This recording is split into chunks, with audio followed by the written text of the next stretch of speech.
Hi, this is Jason Romero, personally blind or legally blind person right across America, and come to you today with an episode about going blind. So I have this thing called retinitis pigmentosa, degenerative eye condition, and basically slowly been losing my eyesight throughout my life. I'm 50 years old now, and I'm supposed to be lights out blind by the time I was 30.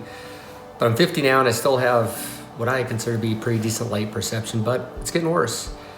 And I'm a motivational speaker, author, all this stuff, and usually I'm pretty bubbly, but today is a particularly tough day, and I figured I'd share that because it's the reality of life and it's truly the authentic me. And today I went to the store. My eyes have been getting worse. It's been getting darker, and as you can see, I wear a headlamp, and I kind of been wearing that around my house because the lighting in my house, I have a lot of bright lights. It's just darker. My retina's picking up less, so I'm having to wear that, which is a bummer. A lot of my neighbors already realize what's going on, so it's not that awkward for them. But went to the store to just do a routine grocery shop, and I don't drive, so my mom actually had driven me, and I was just gonna get a couple things, and it ended up being, it was time for me to stock up because I'd avoided this store for a long time. It's very difficult, a lot of people, hard to see prices, it's darker in there for me, and it's just tough. So went with my mom. She's a pretty safe person, wants to help a lot, but still doesn't understand how I see or what I don't see. But she's doing the best that she could. And I just bumped into, a few different situations that just took me down.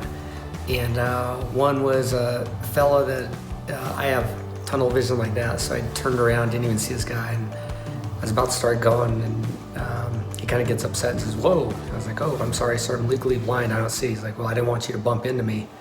And I kind of made out that there may have been a cart there or something, so I just didn't move.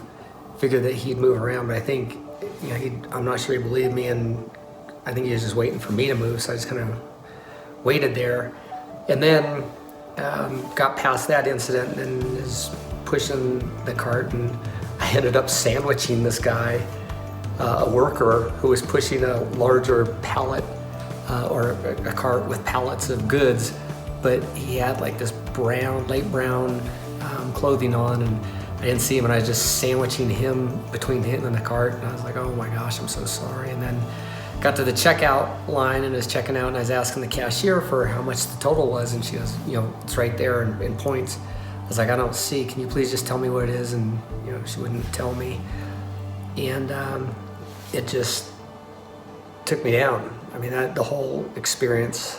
And I ended up coming back home. I didn't talk all the way home, got back home, came inside, and I actually went to my daughter's room and just blew apart into tears. And it was real difficult because it's just a normal thing, a normal trip to the store, normal outing. And it's just like overwhelming. And I've adapted fairly well, and I adapt time and time again, but it's like just as things continue to get tougher and tougher, and you have to adapt time and time and time again, it just gets harder and harder. And I reached out to a couple of my friends who have the same eye disease as I have, and further along, I just told them I was having a really tough day and asked for their advice. And one coached me to always carry my cane. Remember, it's only an outing, and the people I encounter today will be different on another day. And so it gives you hope. But then another one of my friends also told me, Jason, grace and permission, and give yourself grace to be able to have down days.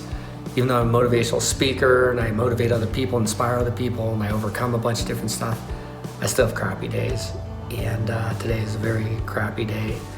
And to be able to give myself permission to have those is very important. I think that's true for all of us, to give ourselves permission to have crappy days. We don't always have to have great days, but today is particularly difficult and crappy. So I will get through it. I know it'll be better. And in 2 days, I'll be running 100 miles and doing my favorite thing. So I'm sure that will be my much needed therapeutic intervention. And I'll just give myself care there. But I guess this is one on grace and permission to be able to have down days, and we will get through it. We do get through it together. And this is Jason. Onward.